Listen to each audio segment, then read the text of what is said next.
RTT ఉద్యోగస్తుల గురించి మాట్లాడుతూ ఆర్టీటీలో కొన్ని వేల మంది ఉద్యోగస్తులు కొన్ని దశాబ్దాలుగా పనిచేస్తున్న వాళ్ళు ఉన్నారు. వీళ్ళందరూ కూడా మాట్లాడాలి అని అనుకున్నా మాట్లాడలేని పరిస్థితుల్లో ప్రస్తుతం ఉన్నారు. ఎందుకంటే ఒక ఆర్టీటీ ఉద్యోగస్తుడు మాట్లాడితే అది ఆర్టీటీ మాటగా బయటకు వస్తుంది కాబట్టి వాళ్ళ మనసులో ఎంతో బాధ ఉన్నా వాళ్ళు మాట్లాడలేని పరిస్థితిలో ప్రస్తుతం ఉంది.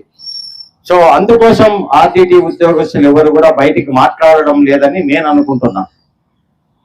అనుకోవడమే కాదు, వాళ్ళు తీసుకున్న స్టాండ్ కూడా కరెక్టే అని నా భావన. ఎందుకంటే ఆర్టీటీలో వేల మంది ఉద్యోగస్తులకు వేల అభిప్రాయాలు ఉండొచ్చు. ఏ ఒక్క అభిప్రాయం కొంచెము అటు ఇటు వెళ్ళినా అది ఆర్టీటీకి కీడు చేస్తుంది. కాబట్టి ఆర్టీటీ కోసం పనిచేస్తున్న ఏ ఉద్యోగస్తులు మాట్లాడకపోవడం ప్రస్తుతానికి మంచి నిర్ణయం.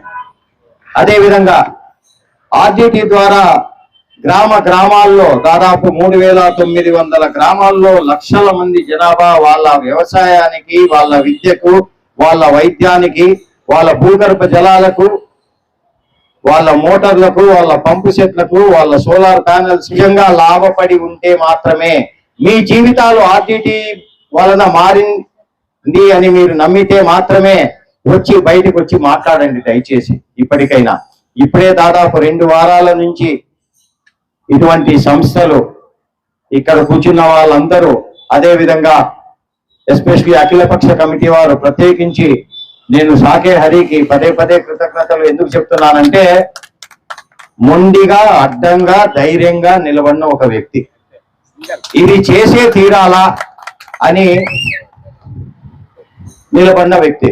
సాకే హరి లాంటి వాళ్ళు ఒక 100 మంది ఉన్నా ఈ జిల్లాలో ఇది ఉప్పెన్ అవుతుంది. ప్రాబ్లం ఏమంటే నేను 10 రోజుల నుంచి కేవలం సాకే హరినే చూస్తా ఉన్నా.